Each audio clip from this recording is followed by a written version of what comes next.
Waheguru Ji Ka Khalsa, Waheguru Ji Ki Fateh. My name is Gurmukhi Singh and this is my first ever video on Gurmukhi Calligraphy. I am not very confident speaking to the camera, so please bear with me. So basically, I made this channel as a way to share my journey along with others and use this as an opportunity to learn from people who are more experienced than me. So I'm not an expert and I'm a beginner myself, so please let me know if I'm doing anything wrong or if you have any advice, so please let me know, that'd be very helpful. Anyway, in this video I'd just like to introduce what font that I've started off with doing and what tools I'm using. So I'll start off with the tools. So basically, when I first started out, I wanted to start right away. So what I did was, I made this calligraphy column. So it's very easy to make, I have two of them. So a column is basically a reed pen, which is quite common in the Middle East for doing calligraphy, but it was used quite a lot in Punjab as well. And the earliest sarups of the Guru Granth Sahib Ji were written with this, and so was all other Bani.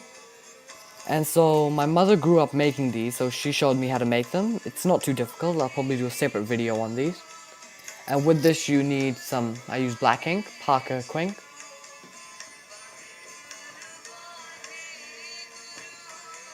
Wait.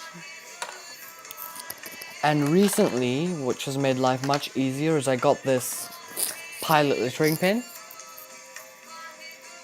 from Office Max. And I believe it's a 1.5mm nib. There we are. And it writes beautifully. It kind of it takes out the need to actually dip their pen in ink and all that. It's quite easy to use as well. You don't have to press as much. Whereas with the column, it is that you have to constantly dip it in ink. With almost every letter, you need to do that. And if you apply too much, it causes the paper to bleed. And if you apply too little, then it doesn't really create a thick stroke. But other than that, the column is quite good and it kind of gets your hands dirty with ink. Yeah. And so I'll just demonstrate the font that I started out with using. So the font that I learned is from Basics of Sikhi. It's by Elbow Singh. It's quite an easy font to master. And so what I've done is basically I just rewrite the letter again and again over one page. And that helps a lot. Like it gets your hands used to the strokes and everything, and it makes life so much easier. So you don't have to apply as much effort into getting the perfect letter, so it gives you quite a lot of practice. And so I'll just demonstrate for you the font that I'm using by writing it out. Here we are. So the way I write my letters, or I've started writing them, is I'm using two lines. And I see that the two lines, the central line in the middle that goes through these two spaces, it makes as a good reference point for half your letters, so it makes it a lot easier to actually do it. So I'm using these two for reference. Here we are.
we are.